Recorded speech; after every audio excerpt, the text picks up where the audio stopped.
احساس پھیل رہا تھا۔ گھر پہنچتے ہوئے انہیں دوپہر ہو گئی تھی۔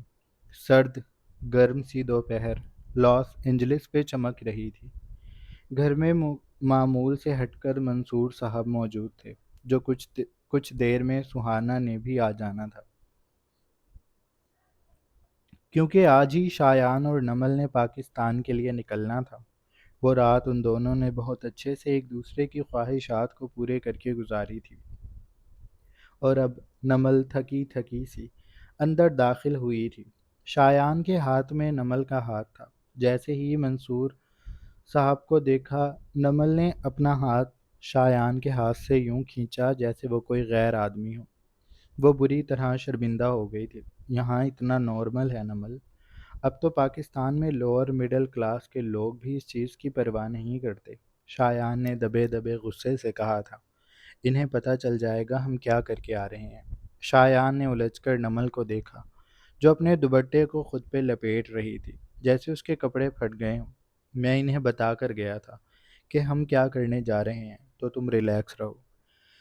نمل کو کرنٹ لگا تھا، البتہ شایان اپنے ڈیڈ کی جانب متوجہ ہو گیا تھا، جو اسے ہی دیکھ رہے تھے۔ ان کے چہرے پہ شفیق مسکان پھیلی تھی۔ شایان ان کے پاس جا کر رک گیا تھا۔ ہاتھ ملا کر اس نے کہا، آپ ہمارا ویٹ کر رہے تھے؟ منصور صاحب نے سر کو ہلا دیا۔ نمل بیٹا، تم بھی ادھر آؤ۔ انہوں نے نمل کو بلایا تو نمل چھوٹے چھوٹے قدم لے کر ان تک آ گئی۔ انہوں نے نرمی سے مسکرا کر نمل اور شایان کو بیٹھنے کا اشارہ کیا تھا۔ وہ دونوں بیٹھ گئے تو انہوں نے کہنا شروع کیا، مجھے تم دونوں سے بات کرنی تھی۔ آج چونکہ تم جا رہے ہو، اس لیے میں چاہتا ہوں کہ میں تمہیں پاکستان جانے سے پہلے تمہاری چیز تمہیں لوٹا دوں۔ وہ دونوں ہی منصور صاحب کی بات پہ الجھے تھے۔ کیا چیز ڈیڈ؟ شایان نے سوال کیا تو منصور صاحب نے سر کو جنبش دے دی۔ کچھ دیر بعد لاؤنج میں ان کا وکیل داخل ہوا۔ اس کے ہاتھ میں بریف کیس تھا، جسے اس نے میز پہ رکھا۔ شایان اور نمل کو سلام گریٹ کرنے کے بعد وہ اسے کھولنے لگا تھا۔ بریف کیس میں سے اس نے ایک فائل نکال کر منصور صاحب کی جانب بڑھائی، جو انہوں نے لے کر شایان کو دے دی۔ شایان نے ناسمجھی بھرے تاثرات کے ساتھ اس فائل کو کھولا تو وہ ششدر رہ گیا۔ ایک جھٹکے سے اس نے اپنے ڈیڈ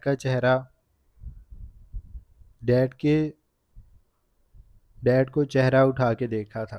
منصور صاحب کے چہرے پہ وہی مسکراہٹ برقرار تھی۔ ڈیڈ، یہ سب کیا ہے؟ اس کے لہجے میں تعجب بھی تھا اور حیرانی بھی۔ منصور صاحب نے کاندھوں کو ذرا سا اچکایا، یہ تمہارا گفٹ ہے شایان۔ اس نے سر دائیں بائیں ہلایا۔ پر ڈیڈ، آپ نے یہ زمین کیوں خریدی؟ اور وہ بھی اتنی زیادہ قیمت دے کر؟ یہ اتنے کی نہیں تھی۔ یہ وہی زمین تھی جس کے بارے میں بہت پہلے ذکر کیا گیا تھا، جو شایان اپنے نئے ہوٹل کی برانچ بنانے کے لیے خریدنا چاہتا تھا۔ لیکن جس شخص کی یہ زمین تھی وہ اسے دگنا قیمت پہ بیچنے کا خواہش مند تھا، اور شایان نے لینے سے اس لیے انکار کر دیا تھا کہ وہ ناحق پیسے لے رہا تھا، اور اب منصور صاحب نے اس زمین کو انہی مہنگے داموں میں خرید کر شایان کے نام کروا دیا تھا۔ شایان اپنی جگہ سے کھڑا ہو گیا تھا۔ منصور صاحب نے اس کے ہاتھ کو پکڑ کر اسے دوبارہ سے بٹھایا۔ تم ریلیکس ہو جاؤ، میری بات کو دھیان سے سنو۔ کوئی بھی چیز دنیا میں تم سے مہنگی نہیں ہے شایان۔ تم جانتے ہو تم نے بچپن سے جس چیز کا بھی میرے سامنے ذکر کیا وہ میں نے تمہیں لا کر دی ہے، تو میں یہ چیز کیسے نظر انداز کرتا؟ میں نے یہ زمین تمہارے انکار کے فوراً بعد ہی خرید لی تھی، پر میں چاہتا تھا کہ میں یہ تمہیں تب دوں جب تم میرے پاس آؤ، اور اب تم میرے پاس ہو۔ تم صرف زمین کے کاغذات مت دیکھو، اس کے ساتھ میری ایک وصیت بھی ہے۔ شایان ایک بار پھر سے الجھ گیا تھا۔ اس نے فائل میں موجود پیپرز کو الٹ پلٹ کیا اور اس کے بعد شایان کے ہاتھ منصور صاحب کی لکھی وصیت آ گئی تھی۔ وہ اسے پڑھنے لگا۔ اسے ایک اور جھٹکا لگا۔ اس کے چہرے پر موجود تحیر دیکھ کر منصور صاحب مبہم سا ہنسے اور اس کے ہاتھ سے فائل لے کر اپنے وکیل کی طرف بڑھا دی۔ یہ بونگا تو اسی طرح سے حیران ہوتا رہے گا۔ وکیل صاحب، آپ وصیت پڑھ کر سنائیں۔ وکیل نے سر کو جنبش دی اور منصور صاحب کی لکھی وصیت پڑھنے لگا۔ جس میں صاف یہ بات درج تھی کہ شایان اس زمین پہ ہوٹل بنائے گا جو نمل کا ہوگا۔ نمل اسے آنے والے وقتوں میں لیڈ کرے گی۔ جب نمل نے یہ بات سنی تو اس کے پیروں تلے سے زمین نکل گئی۔ اسے لگا جیسے بنگلے کی چھت اس کے سر پہ آ گری ہے۔ اس کی آنکھیں پھٹ کر باہر گرنے کو ہو گئی تھی۔ دل سینے میں بند ہو گیا تھا۔ وہ ایک دم سے بری طرح کنفیوز ہو گئی۔ شایان نے جب اس کی اڑی ہوئی رنگت کو دیکھا تو اس نے بے ساختہ اس کا ہاتھ پکڑا تھا۔ نمل تو چھوٹی چھوٹی باتوں پہ صدمے میں چلی جاتی تھی، پھر یہ تو ایک بہت بڑا فیصلہ تھا جو منصور صاحب نے لے لیا تھا۔ انکل، میں کیسے؟ نمل بدقت بول سکی تھی۔ منصور صاحب نے اس کی جانب دیکھا۔ میں جانتا ہوں تم یہ کر لو گی، تم بہت محنتی بچی ہو۔ میں جب اپنے بیٹے کے بارے میں سب جانتا ہوں تو کیا اپنی بہو کے متعلق نہیں جانتا ہوں گا؟ تم اتنے اچھے گریڈز لے کر آئی ہو، اب تک اسکالرشپ پہ پڑھنے والی بچی ہو، ہر چیز کو بہت جلد سیکھ جاتی ہو۔ ایک وقت میں تم تین تین کام بھی کیا کرتی تھی، تو یہ تو پھر ایک چھوٹی سی معمولی سی بات ہے۔ شایان تمہیں ہوٹل مینجمنٹ کے کورسز کروائے گا، تم پریشان مت ہو، ابھی اس سب میں بہت سال باقی ہیں، تم یہ سب کر لو گی۔ تمہاری بچیاں بڑی ہو جائیں گی، وہ اسکول جانے والی ہو جائیں گی، تب تم اپنی زندگی جینا۔ نمل کی ہتھیلیاں بھیگنے لگیں۔ اس نے کبھی بہت پہلے جب جاب کرنا شروع کی تھی تب اس نے سوچا تھا کہ وہ ایک دن اپنا ہوٹل بنائے گی جس کی وہ مالک ہوگی۔ اونچی ایڑی والی جوتی پہن کر، وہ بالوں کا جوڑا بنا کر، گہرے میک اپ کے ساتھ بازو پر ہینڈ بیگ لٹکائے ٹک ٹک کرتی اتراتی پھرے گی، اور اس کا سٹاف اسے سر جھکا جھکا کر سلامیاں پیش کرے گا۔ وہ جانتی تھی کہ یہ خواب ہمیشہ خواب ہی رہے گا۔ مڈل کلاس لوگ کبھی بھی اتنی رقم نہیں جوڑ پاتے کہ وہ اپنے خواب جی لیں۔ ایک عمر ان خوابوں کے لیے بہت کم ہوتی ہے۔ کچھ لوگوں کی زندگی میں معجزے ہو جاتے ہوں گے، چھت پھٹتی ہے اور پیسے گر جاتے ہیں، لیکن نمل کے لیے یہ سب ناممکن تھا۔ اس کی زندگی میں تو اسے یہ ہونا ہی نہیں تھا، اور اب جب اس نے وہ سب ہوتے دیکھا تو اس کا چہرہ زرد پڑ گیا۔ اس نے سر کو دائیں بائیں ہلایا۔ انکل، مجھ سے یہ سب نہیں ہوگا۔ منصور صاحب نے ناک سے مکھی اڑائی۔ وہ اس کی باتوں سے قائل نہیں ہونے والے تھے۔ وکیل صاحب کو انہوں نے جانے کا کہہ دیا تھا۔ اب لاؤنج میں منصور صاحب، شایان اور نمل موجود تھے۔ تم یہ کر لو گی، میں جانتا ہوں، اور یہ میرا نکما بیٹا کس دن کام آئے گا؟ میں تمہیں ہاؤس وائف بننے بالکل نہیں دوں گا۔ میں جانتا ہوں تم ہر چیز کو مینیج کر لو گی، تب بچیاں بڑی ہو جائیں گی، اور میں چاہتا ہوں کہ تمہارے پاس بھی کچھ ہو۔ تمہارے قدم مضبوط دیکھنا چاہتا ہوں میں نے یہ فیصلہ تمہیں بہو بنا کر نہیں لیا، میں نے تمہیں بیٹی بنا کر یہ فیصلہ لیا ہے۔ میں سہانا کو پڑھا لکھا اس لیے رہا ہوں تاکہ وہ آنے والے وقتوں میں کسی کی محتاج نہ ہو، تو میں تمہارے لیے بھی یہی چاہوں گا کہ تم کسی کی محتاج نہ بنو۔ نمل نے بے بسی سے شایان کی طرف دیکھا۔ شایان پہلے تو اس بات پر اعتراض کر رہا تھا کہ منصور صاحب کو وہ زمین نہیں خریدنی چاہیے تھی، لیکن اب ان کی پلاننگ سن کر وہ جھاگ کی مانند بیٹھ گیا تھا۔ اس کے دماغ میں یہ خیال کیوں نہیں آیا؟ نمل شروع سے ہی نوکریوں کے پیچھے بھاگتی رہی ہے۔ شایان نے تو کبھی اس سے اس کے خوابوں کے متعلق پوچھا ہی نہیں، وہ بس اسے اپنے خواب بتاتا رہا۔ ایک مکمل فیملی، باوفا بیوی۔ اس نے نمل سے کتنی توقعات باندھ رکھی ہیں، لیکن اس نے کبھی نمل سے نہیں پوچھا کہ وہ کیا چاہتی ہے۔ اور آج جب منصور صاحب کے فیصلے کے بعد اس نے نمل کے چہرے کو دیکھا تو وہاں پر حیرانی، استجاب اور بے بسی کے علاوہ بھی ایک چیز تھی جو اس کی آنکھوں میں نمایاں ہو رہی تھی۔ وہ یہ کرنا چاہتی تھی۔ اس کی آنکھوں میں جوش کی چمک تھی۔ شایان نے اس کے ہاتھ کی پشت کو اپنے انگوٹھے سے رب کرنا شروع کیا۔ ہم یہ کر لیں گے، میں ہوں نا، میں تمہیں سب سکھاؤں گا۔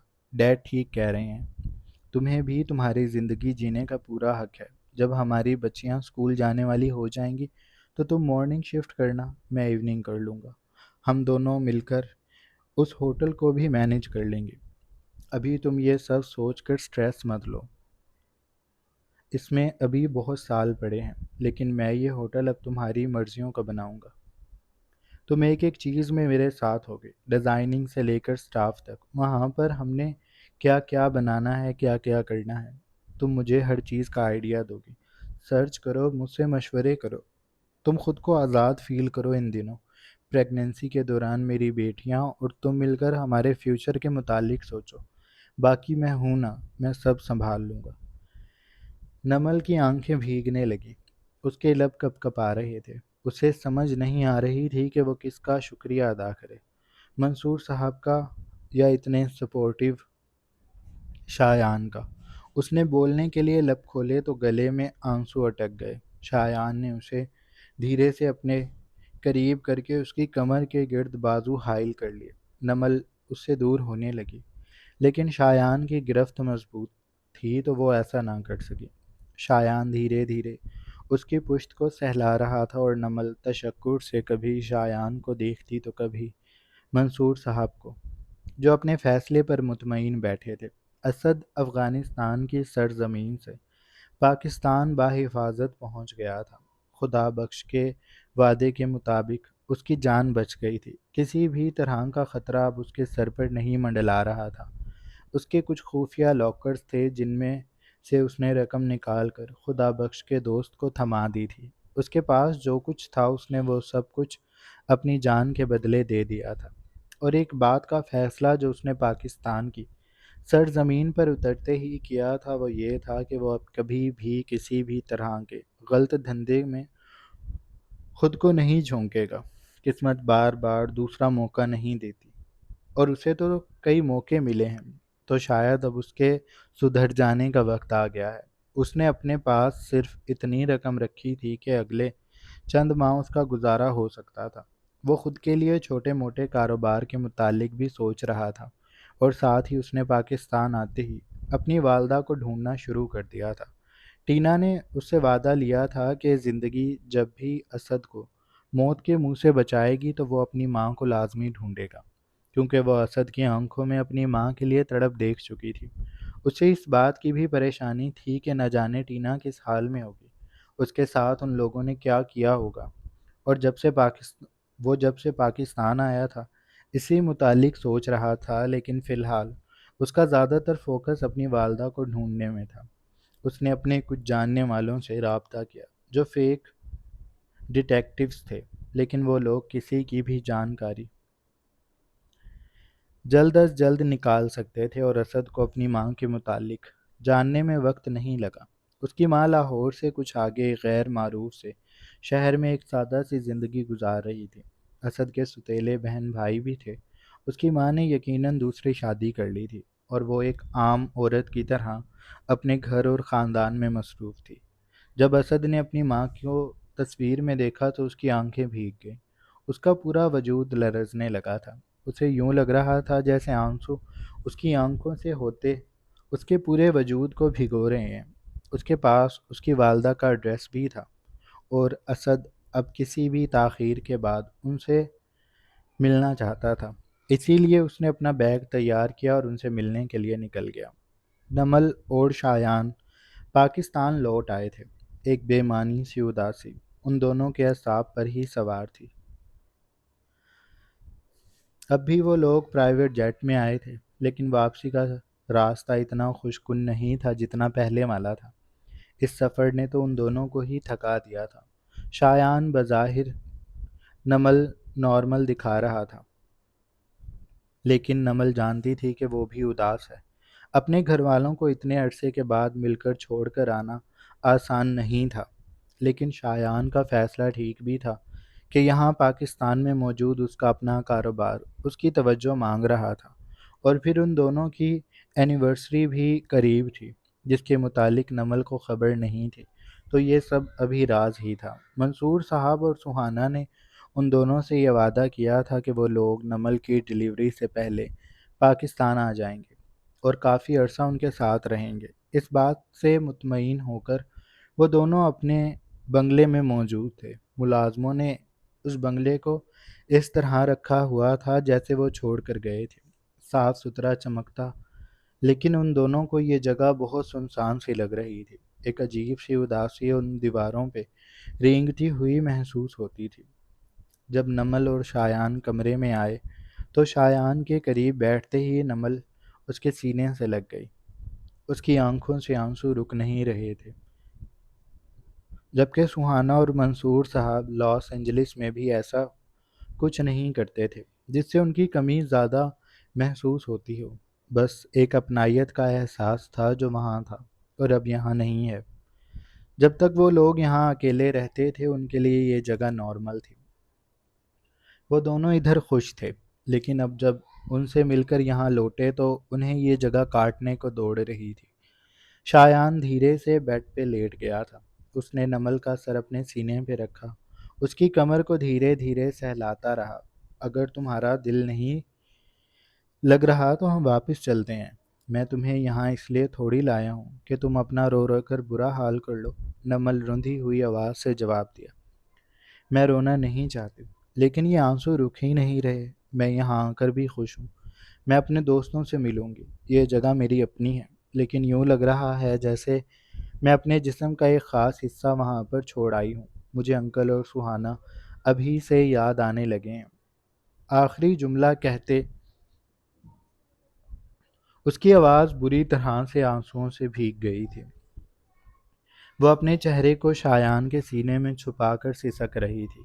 اگر وہ چہرہ اٹھا کر دیکھتی تو جان پاتی کہ شایان منصور کی آنکھوں میں بھی نمی تھی۔ اسے بھی اپنے ڈیڈ اور سہانا دونوں ابھی سے یاد آنے لگے تھے، اور وہ ابھی سے ان کے آنے کے دن گننے لگا تھا۔ اس کا اب اپنے رشتوں کے بغیر رہنا ممکن نہیں تھا۔ وہ دیکھ چکا تھا کہ اس سے کون کتنی محبت کرتا ہے۔ اس کی زندگی کی کتاب سے اس کی ماں کا نام اس نے مٹا دیا تھا۔ وہ بغیر ماں کا تھا، اس کی کوئی ماں نہیں تھی، اور اگر تھی تو وہ مر چکی تھی۔ لیکن شایان یہ نہیں جانتا تھا کہ اس مرنے والی ماں نے مرنے سے پہلے اس کی زندگی اور خوشیاں ختم کرنے کی بھی پوری کوشش کی ہے۔ وہ شیشے کے سامنے کھڑی اپنی زلفیں بخیرے انہیں سنوار رہی تھی۔ اس کی ساری توجہ خود پہ تھی۔ ایک ایک بال کو بڑے لگاؤ سے سنگھار میں سے کنگھے سے سلجھاتی وہ کسی گیت کو گنگنا رہی تھی۔ اس نے رات ہی بہت زیادہ ڈپریس رہنے کے بعد یہ فیصلہ کیا تھا کہ وہ سیلف لو کرے گی، کسی پہ توجہ نہیں دے گی، بس اپنے اوپر ساری توجہ رکھے گی۔ خود کے لیے وہ سارے کام کرے گی جو وہ کسی بھی دوسرے شخص سے توقع کرتی ہے۔ اس کی گنتی میں اب اس سے خاص کوئی بھی نہ تھا، اور یہ فیصلہ وہ ہر رات کیا کرتی تھی۔ اور شام تک جب وہ گھر آتی تو بہت کچھ ساتھ لاتی تھی۔ اس کے پاس بہت سارے سوال ہوتے تھے جن کا جواب اس کے پاس نہیں تھا، پر اس وقت وہ اپنے سارے سوالوں کو خود میں دبا کر اپنے آپ میں مگن تھی۔ تبھی سامنے پیشانی کے بال درست کرتے اسے کچھ غلط ہونے کا احساس ہوا۔ اس کے ٹھیک سر پہ بلب روشن تھا، جس کی روشنی واضح اسی پہ پڑ رہی تھی۔ سر میں کچھ چمکا تھا، ایک نہیں، دو نہیں، یہ 3 سے زیادہ تھے، تقریباً 5۔ او مائی گاڈ! وہ اتنا بڑبڑا کر حلق کے بل چلائی تھی۔ اس کی چیخوں سے کمرے کی دیواریں ہل گئی تھیں۔ پاکستان آنے کے بعد وہ آج ہوٹل پہلی بار گیا تھا۔ نمل نے ابھی کسی کو بھی نہیں بتایا تھا کہ وہ آ گئی ہے۔ اس نے سوچا تھا کہ وہ شام تک بتا دے گی۔ ابھی وہ بس آرام کرنا چاہتی تھی۔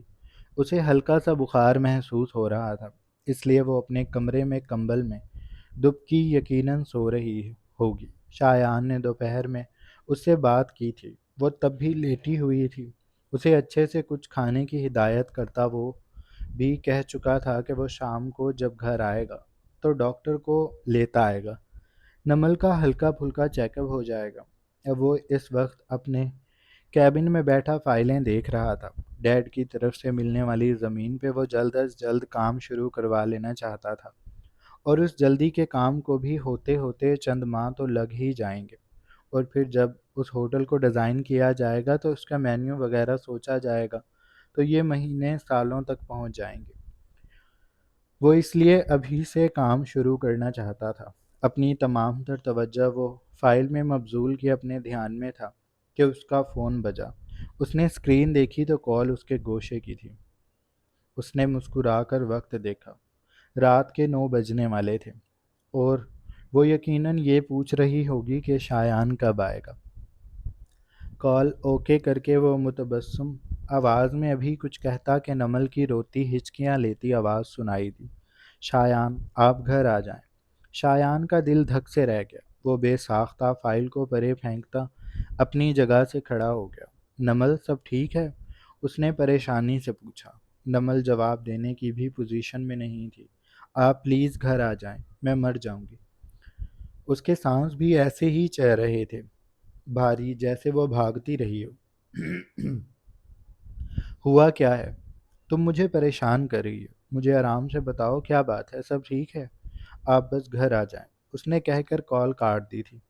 اور پھر شایان منصور ایک بھی پل ضائع کیے بغیر وہاں سے کسی طوفان کی طرح نکلا تھا۔ جاری ہے۔ سو جناب، یہ تھی ہماری آج کی ایپیسوڈ۔ آئی ہوپ آپ لوگوں کو اچھی لگی ہوگی۔ اگر آپ کو قسط اچھی لگی ہے تو آپ چینل کو لازمی سبسکرائب کر لیں، بیل آئیکن کے بٹن کو بھی پریس کر لیں، اور اپنا ڈھیر سارا خیال رکھیے گا۔ تب تک ایک نئی قسط کے ساتھ حاضر ہوں گے، تب تک اپنا خیال رکھیں۔